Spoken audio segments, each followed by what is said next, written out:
Okay, so may TikTok Pay Later ka na kailangang bayaran pero hindi mo alam kung paano magbayad gamit ang GCash. So, sa video nito ituturo ko sa inyo step by step kung paano gawin. So, napadali lang as long as na merong wallet balance yung GCash account niyo. Okay? So, una po, punta tayo sa ating TikTok Pay Later tab, no? Para makita nyo to.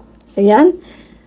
Okay? So, punta kayo sa my shop. Ayan. So, makikita nyo yung TikTok Pay Later. So, click nyo lang yon so, para mapunta po kayo dito. Okay? So, yan. Bubungad agad yung due date ninyo at kung magkano yung amount na kailangan nyo bayaran. Okay. So, click natin yung repay. Click natin yan. Okay. So, next, continue lang. So, ganun lang siya. So, step by step na to. Kaya, wag po kayo mag-skip para po maintindihan nyo ng klaro. Okay. So, next, continue lang tayo. Okay, so dito, mayroong apat na pagpipilian, mayroong GCash, mayroong internet banking, okay, mayroong 7-Eleven, test mobile banking. So, GCash tayo since ang content na to ay paano magbayad sa TikTok Pay Later gamit ang GCash. So, click natin si GCash.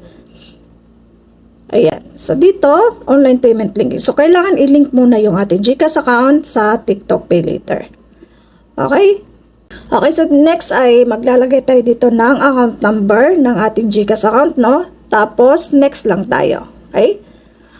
Tapos, ang kasunod ay OTP. So, hintayin yung magsisend ng OTP doon sa number ng GCash account niyo, no?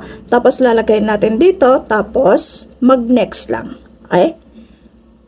So, siya nga pala, kung nakatulong po ang video nito, baka naman pwedeng makiusap sa inyo, no? Baka pwedeng paki-like, no? Paki-subscribe din. Dagang salamat in advance. Okay, so next, kailangan nating click tong nasa yung malit na box. Ayan.